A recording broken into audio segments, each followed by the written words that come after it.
The clock doesn't care about your situation. Time doesn't care if you're ready or not.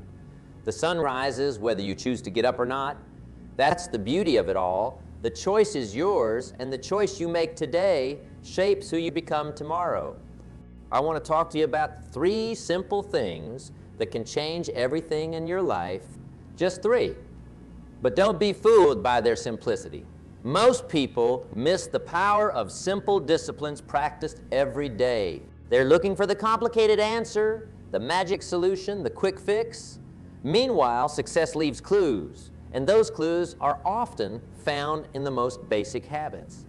Wake up earlier, work harder, say nothing. You see, I learned a long time ago that success is nothing more spectacular than doing things of value every day.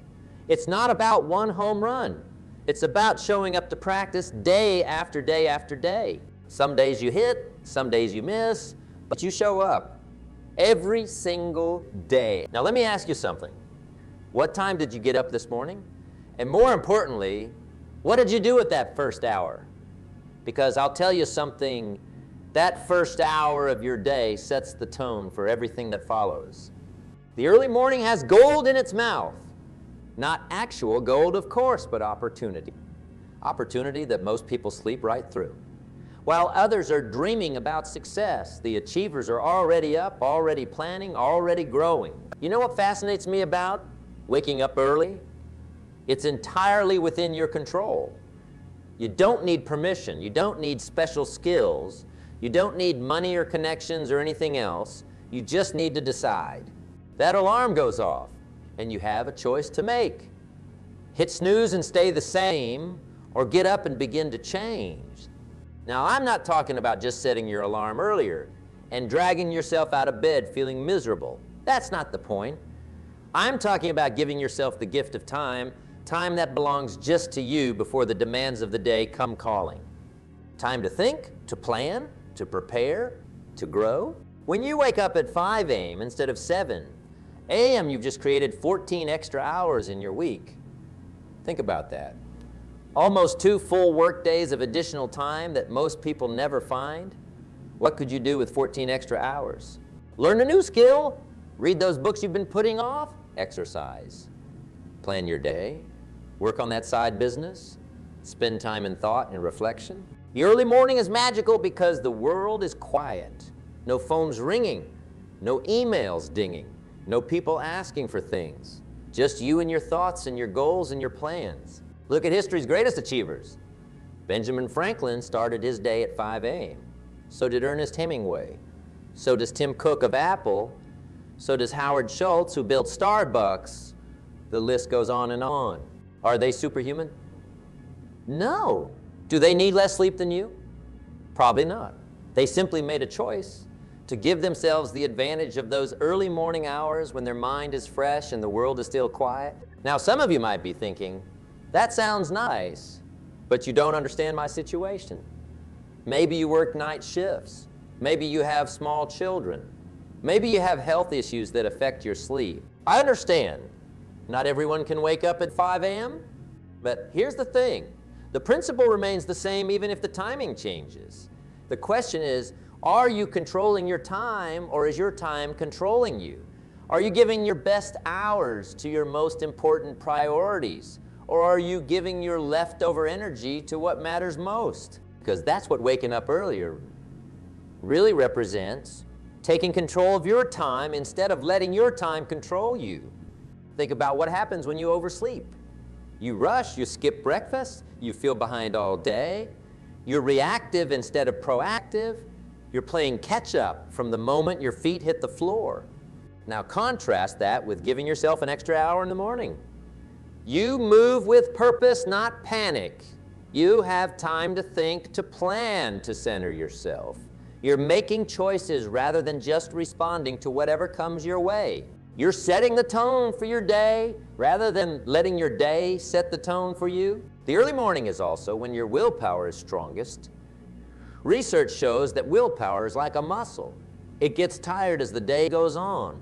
That's why it's easier to skip the gym after a long day of making decisions at work. Your willpower muscle is exhausted. But in the morning, that muscle is fresh and ready for exercise. So when you tackle your most challenging tasks in those early hours, you're giving them your strongest self. Here's another thing about waking up earlier. It's a keystone habit. That means it's one of those habits that, once established, tends to lead to other positive habits almost automatically. When you start your day with an act of self-discipline, it becomes easier to maintain that self-discipline throughout the day. The person who gets up at 5 a.m. to exercise is more likely to make healthy food choices at lunch. The person who rises early to read and learn is more likely to look for growth opportunities throughout the day. The person who begins the morning by planning their day is more likely to stay focused on those plans when distractions arise.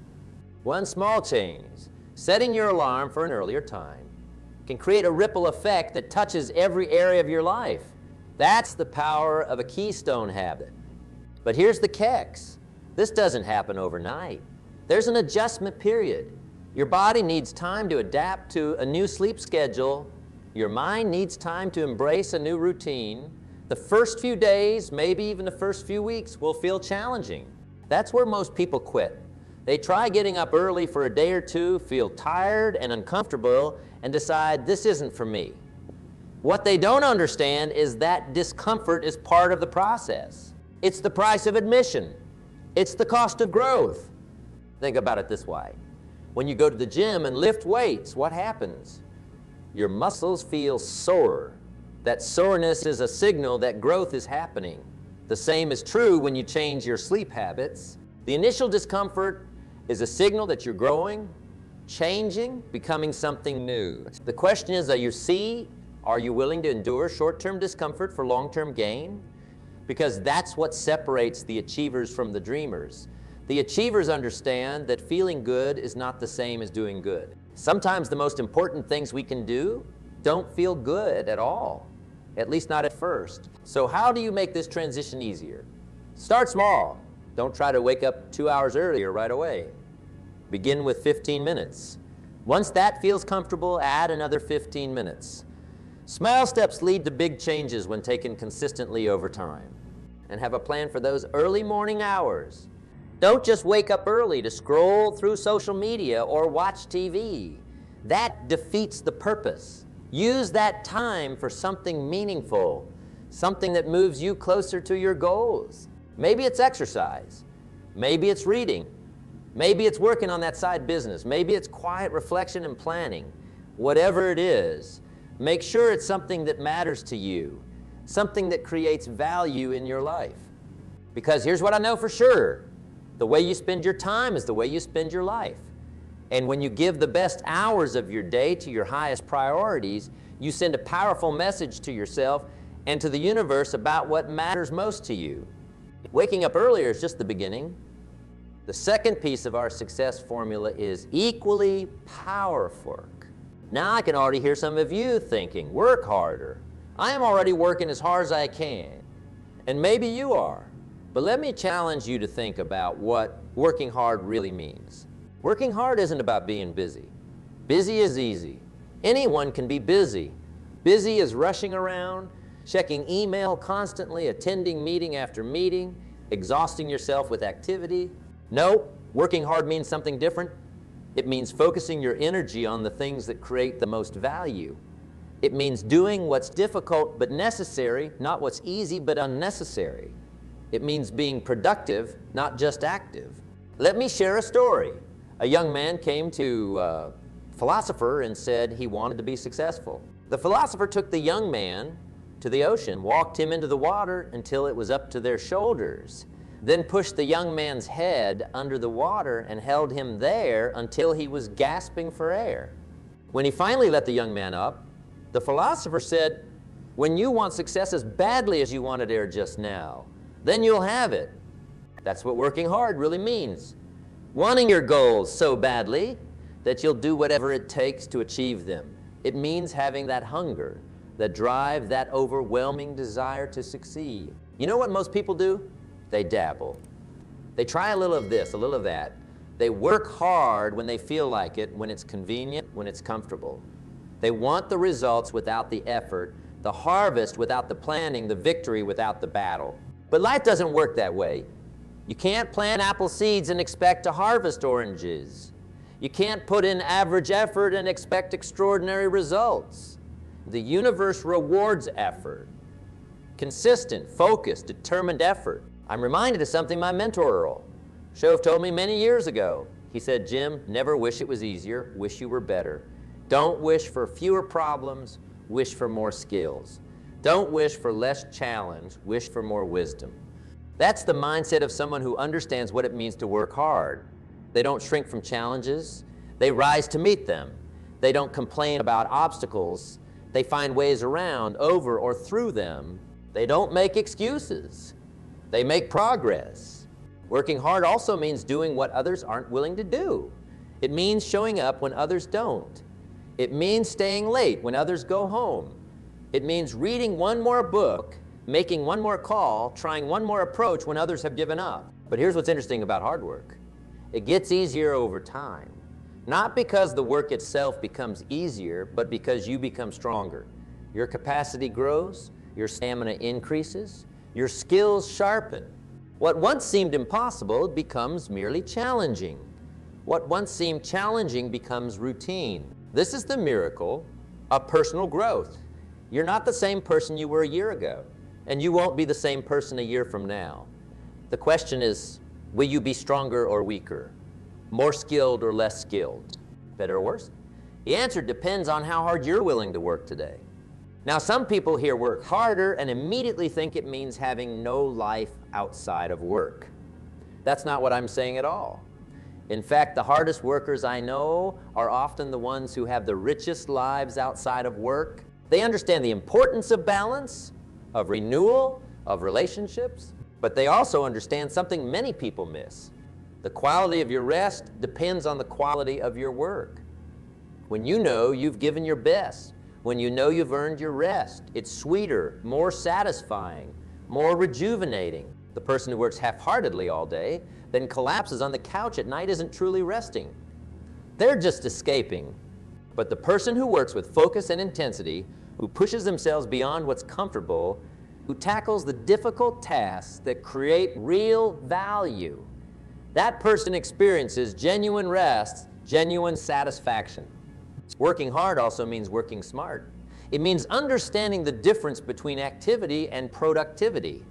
It means focusing on what matters most, not just what's in front of you. It means asking better questions, making better priorities. Overcoming that natural tendency requires something more powerful than nature. It requires philosophy. It requires a set of beliefs, values, and principles that guide your choices, even when those choices aren't easy or comfortable. My philosophy is simple. Life is hard. It's supposed to be hard. The hardness is what gives it value. If success were easy, everyone would be successful, and then it wouldn't mean anything. The very difficulty of achievement is what makes it worthwhile. Think about anything of value in your life. Did it come easily, or did you have to work for it? Your education, your relationships, your skills, your achievements. The most valuable things in life usually come at the price of effort, sacrifice, and yes, hard work. That's why I say, don't wish it were easier. Wish you were better. Don't wish for fewer problems. Wish for more wisdom to solve those problems. Don't resent the challenge. Welcome it, because the challenge is what makes you stronger. Pushing hard also requires something else. Patience. We live in an instant society. Fast food, fast internet, fast everything. We've been conditioned to expect immediate results, but meaningful achievement doesn't work that way. The results of hard work often lag behind the work itself. You might work diligently for months before seeing tangible progress. You might put in thousands of hours before reaching mastery. You might face setback after setback before finally breaking through. That delay between effort and reward is where most people quit. They work hard for a week, a month, maybe even a year, don't see the results they expected, and conclude this isn't working. They give up just before the breakthrough. But the achievers, the successful, the accomplished, they understand that delay. They expect it. They plan for it. And most importantly, they persist through it. They keep working, keep improving, keep believing, even when the evidence of success isn't yet visible. That's the test of character. Not whether you can work hard when everyone is watching and applauding, but whether you can work hard when no one notices, when the rewards seem distant, when doubt creeps in and giving up seems reasonable. Anyone can work hard for a day. Some can work hard for a week or a month. But those who can work hard year after year through disappointment and setback, through criticism and indifference, those are the ones who eventually succeed on a level most people can hardly imagine. Let me tell you what happens when you talk too much about your goals. Your plans, your intentions. You get a small sense of satisfaction just from the talking. Your brain experiences a little hit of pleasure, a little sense of accomplishment. And that small satisfaction reduces your drive to actually do the thing you're talking about. Studies have shown this. When you tell someone your goal and they acknowledge it, your brain can mistake that acknowledgement for actual achievement. You feel like you've made progress even when you haven't taken any concrete action. That's why some of the most effective people are also some of the quietest. They don't talk about what they're going to do, they just do it. They let their actions speak for them. They understand that talk is cheap, but action is precious. Think about the truly successful people you know or have read about. Are they the ones constantly announcing their intentions, constantly seeking validation, constantly talking about themselves, or are they the ones quietly working, improving? The ancient Chinese philosopher Lao Tzu said, "Those who know do not speak. Those who speak do not know." There's profound wisdom in that. The master doesn't need to proclaim their mastery. The expert doesn't need to announce their expertise. The achiever doesn't need to broadcast their achievements. Saying nothing also means listening more. And when you listen, truly listen, not just wait for your turn to speak. Amazing things happen. You learn. You gain insights. You understand perspectives different from your own. You build deeper connections with others. Most people don't listen with the intent to understand. They listen with the intent to reply. They're formulating their response while the other person is still speaking. They miss nuances, details, opportunities because they're so focused on what they want to say next. But the person who says nothing, who listens fully, completely, attentively, gains an advantage. They collect information. They spot patterns. They identify needs and opportunities that others miss. They build trust and rapport simply by giving others the gift of their full attention. I remember a meeting with a highly successful businessman years ago. I was young and eager to impress him with my knowledge, my ideas, my potential.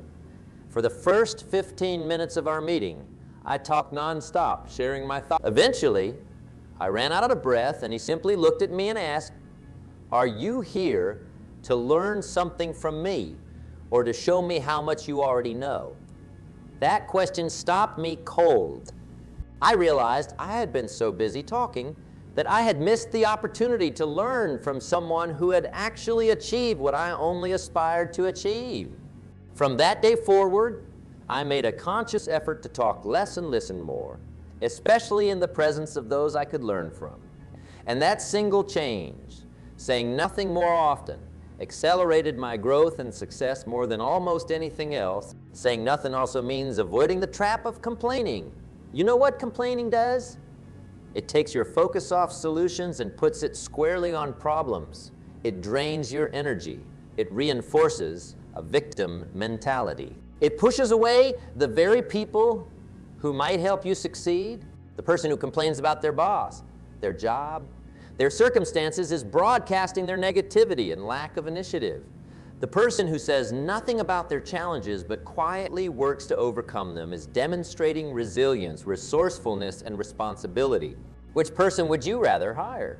Which person would you rather do business with?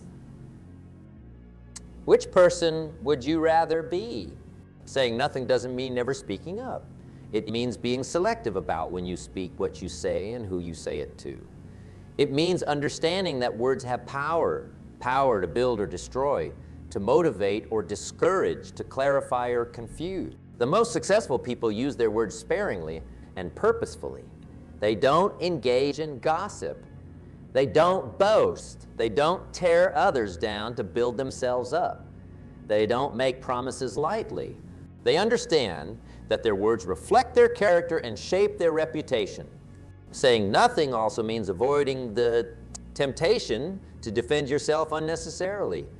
When you're criticized, when you're misunderstood, when you're underestimated, there's a natural urge to explain, to justify, to prove others wrong. But often, the most powerful response is silence. Not angry silence, not resentful silence, but the quiet confidence that comes from knowing who you are and what you're capable of. The patience to let your results speak for themselves. The wisdom to understand that not every criticism deserves a response. I've noticed something interesting. The more secure someone is, the less they feel the need to defend themselves. The more accomplished someone is, the less they feel the need to prove themselves. The more confident someone is, the less they feel the need to convince others of their worth. They say nothing, not out of weakness, but out of strength. Not out of fear, but out of self-assurance. Not out of indifference, but out of the understanding that actions speak louder than words ever could. There's another aspect to saying nothing that's often overlooked. The power of keeping your own counsel. In a world of oversharing, there's value in privacy, in discretion, in maintaining a certain mystery about your thoughts, your plans, your inner life. Not everyone needs to know everything about you. Not everyone deserves access to your dreams, your fears, your struggles, your strategies. Sometimes the best thing you can do is keep your plans to yourself, work on them quietly, and let the world see the results when you're ready. This is especially true in business and in competitive endeavors. The element of surprise can be a powerful advantage. While others are announcing what they're going to do, you're actually doing it. While they're revealing their strategies, you're implementing yours. While they're seeking validation for their ideas, you're turning your ideas into reality. Saying nothing in this context isn't about being secretive or deceptive. It's about understanding that some things are better kept private until they're ready to be shared with the world. It's about protecting your vision during its vulnerable early stages. It's about focusing your energy on creation rather than explanation. I have one more dimension to saying nothing that deserves mention. The importance of creating space for reflection and clarity. In the constant noise and chatter of modern life, quiet moments have become increasingly rare and increasingly valuable. When you're always talking, always consuming content, always engaged with the opinions and ideas of others, it's difficult to hear your own thoughts, to connect with your own wisdom, to recognize your own intuition. But when you say nothing, when you create periods of silence in your life, something remarkable happens. Your mind settles, your thinking clarifies, your creativity awakens, solutions to problems emerge, insights arrive, wisdom surfaces. Some of the most productive time you'll ever spend is time alone with your thoughts, saying nothing, just thinking, reflecting, processing. Not scrolling through social media, not watching television, not listening to podcasts. Just sitting in silence, allowing your mind to work at a deeper level than the constant stimulation of modern life typically allows. Many of history's greatest thinkers, inventors, and creators made this practice a regular part of their lives. They understood that saying nothing to others and even to themselves created the mental space necessary for their best ideas to emerge. So how do you put these three principles into practice? How do you wake up earlier, work harder, and say nothing in a way that transforms your life? Start with small steps. Set your alarm 15 minutes earlier tomorrow. Focus intently on your most important task for 1 hour without distraction. Practice listening fully in your next conversation without planning your response while the other person is. Small steps, taken consistently, lead to big changes over time. The key word there is consistently. It's not what you do once in a while that shapes your life.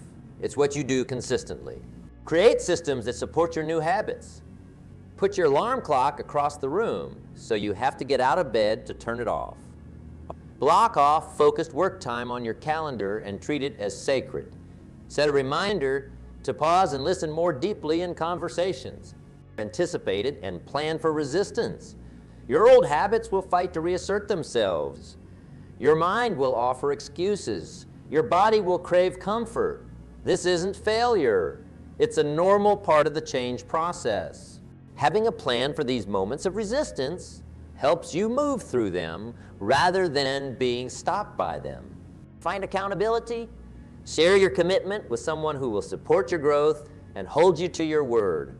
Check in with them regularly. Report your progress honestly. Allow them to ask you the hard questions when you start to drift from your path. Track your progress. What gets measured gets managed. Keep a simple record of when you wake up, what you accomplished during your focus work time, and how well you're listening rather than speaking. This creates awareness, and awareness is the first step toward change. Reflect regularly on your journey.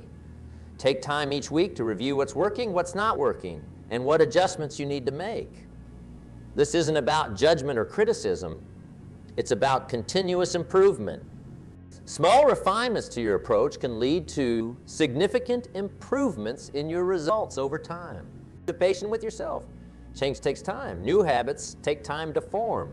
Results take time to appear. Give yourself the gift of patience. Celebrate small victories along the way. Forgive yourself when you fall short. Then get back on track without drama or delay. Remember why you're doing this. Connect these practices to your deeper goals and values. When you understand why waking up earlier, working harder, and saying nothing matter to you personally, how they serve your purpose, your dreams, your legacy, you'll find the motivation to continue even when it's difficult. And finally, teach what you learn. Share your insights with others. Not in a preachy or self-righteous way, but in a spirit of service and contribution. When you help others grow, you grow even more yourself. When you lift others, you rise as well. The beautiful thing about these three principles, wake up earlier, work harder, say nothing, is that they're available to everyone. They don't require special talents or circumstances.